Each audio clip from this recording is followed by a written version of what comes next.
everyone. Welcome back to the weekly episode of AgriAdventures.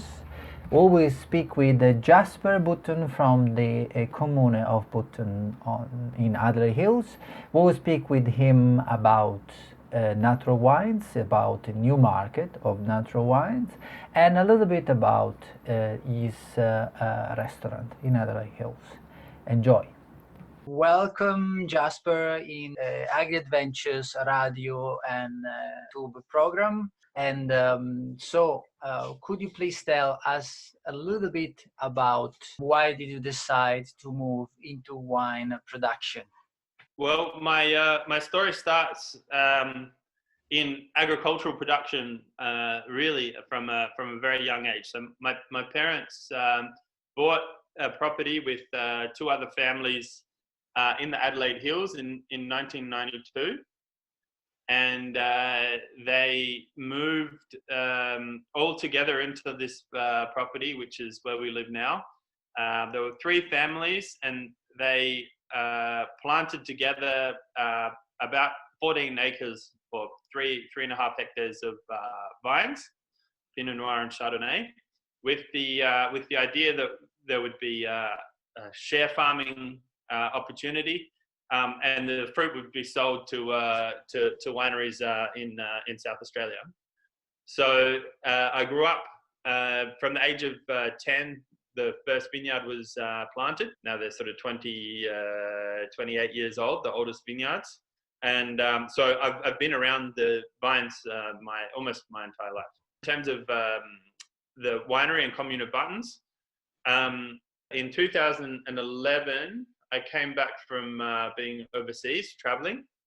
And my parents were really finding it very difficult to sell the grapes. And so my sister and I didn't want the farm or the vineyard to go backwards and ultimately be pulled out. So we decided that we would make a real effort to try and sell the grapes in the beginning. That same year, we made 3 barrels of Chardonnay wine by basket pressing the grapes. And we made 3 barrels of wine. We liked the taste of it, but we didn't even know it was real wine. We didn't have any real experience with how wine actually worked, how it looked, how it should taste and feel. You know, we liked the taste of it. We were excited that we made it, but we weren't sure if anyone would buy it or anything like that. So, but that started the journey that we've found ourselves on all the way to today. It's cool. I had the opportunity to taste one of your wines actually a couple of weeks ago. I have done one of my online wine tasting experience.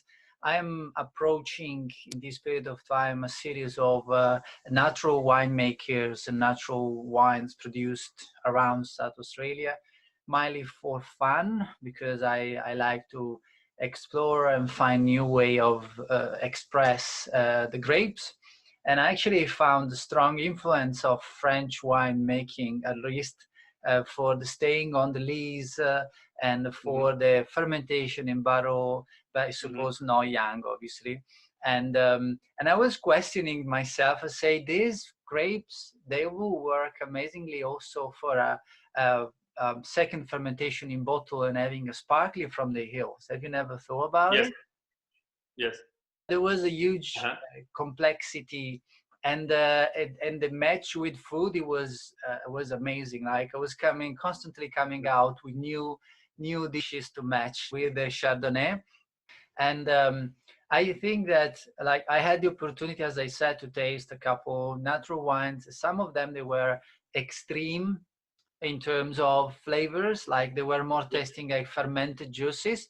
But I have to say that yours had the print of a natural wine, but also it was approachable from a normal, like a person that's never used to taste natural wine. So I was really happy about the experience.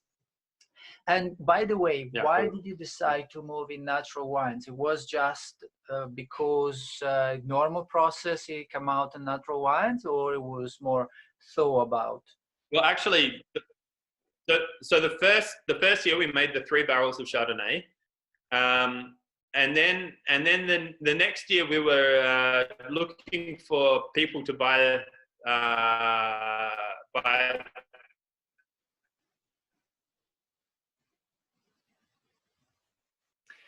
So unfortunately, Jasper is having a little bit of problems with the internet connection.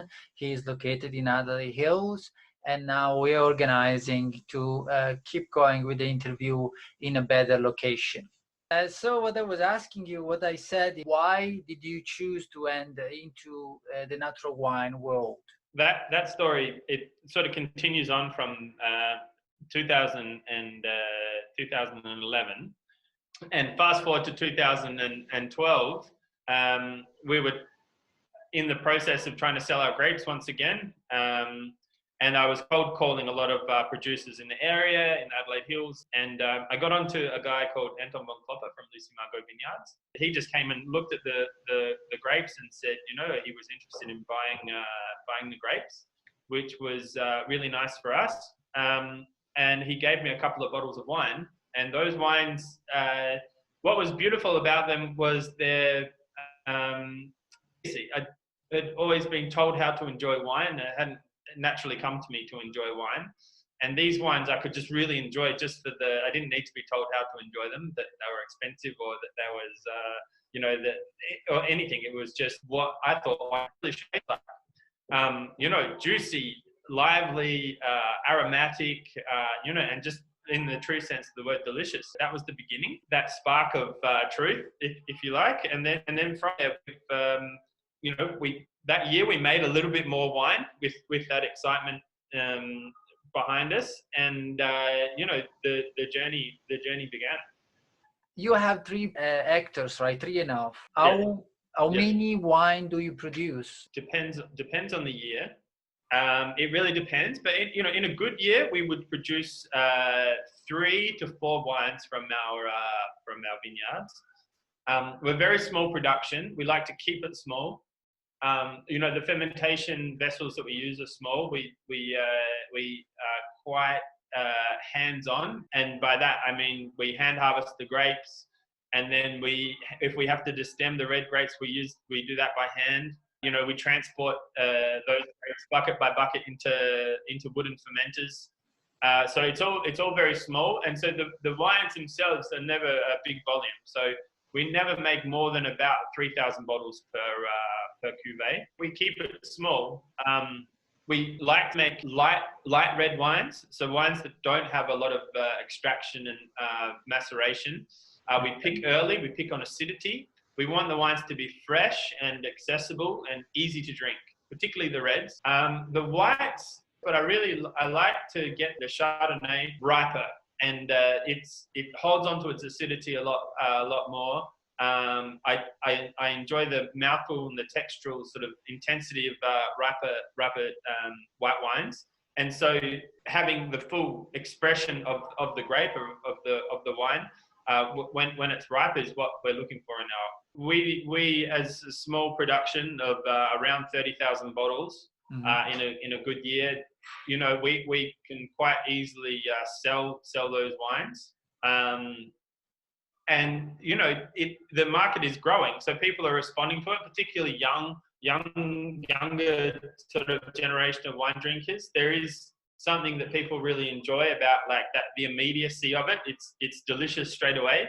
You don't have to be told why it's delicious. It's the same experience that I've had all those years ago. Mm-hmm. The wines themselves often go with interesting food, and I think having more texture in the wines. It's not about fruit and concentration and ripeness. It's about sort of elegance and finesse and texture.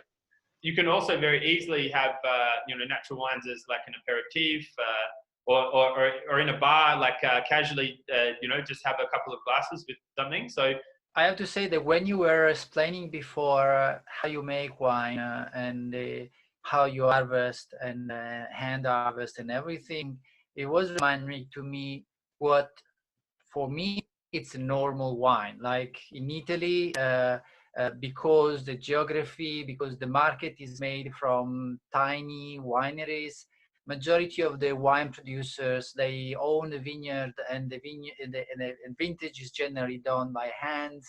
So you were telling to me, okay, that is what to me is standard, is normal. But in terms of Yeah. market, you make me think something something changing, and it's going to be in a generation change. And I haven't seen that just in wine, but I saw it also in coffee. I noticed that the young generation, so they are looking to less strong intensity in the flavor. Like coffee, they are looking for Arabica coming from a specific region with more citrus, more florals, and less the full round bitter taste of a coffee. And that is the similar thing in red wine or in wines. Like the young generation now, they are not looking to the full body Shiraz 15 or 16%. They are looking to going back a little bit on lighter flavors, but with more complexity. That is something that I've just realized now while you were saying what you've been saying. Where are you now? Because previous location, it was your house, but now where are you? So now the cellar of the Summertown Aristologist, which is our cellar door and a small restaurant.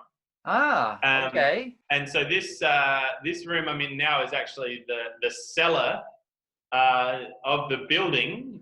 It originally was a butcher's building, in in the early 20th century. This is a very old building. So, but we use this room often for storing wines. I don't know if you can see that down the end there. Yeah. But this is also where we put all of the prosciutto and Coca-Cola and other things for aging. Yeah. That is a good storage area. That's interesting. The restaurant is part of your business, or you're working with somebody? Yeah, so the restaurant was an idea between Anton and myself, and actually others along the way. But Anton and me. So Anton from Lucimago, from the original story, we ended up putting a restaurant together with the idea that we could have the food that we enjoyed marrying with the wine that we enjoyed. So the wine that we were making, most of it was going, to Sydney, Melbourne, overseas.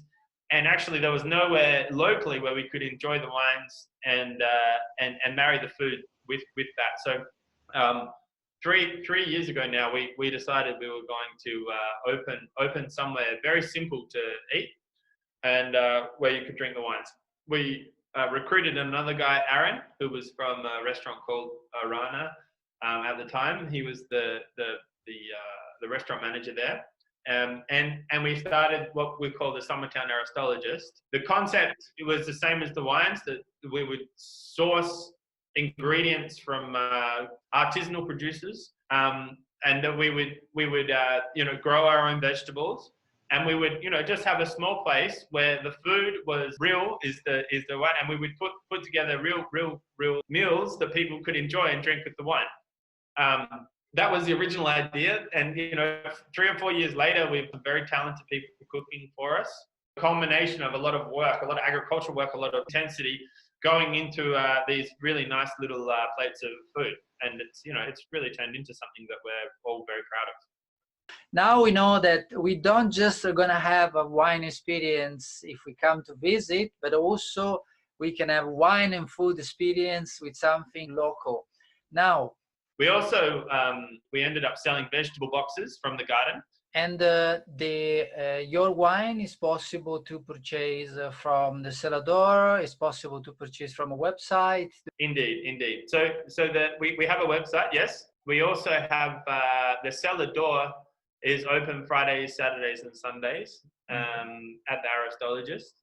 And we don't want it to be like a traditional cellar door where you just come up and you try wines and you leave.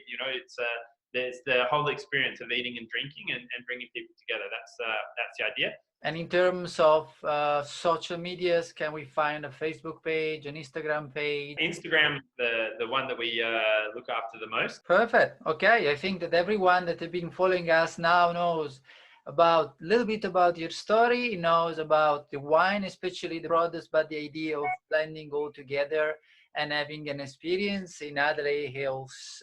Thank you very much for this quick interview on AgriAdventures, and we'll see you again.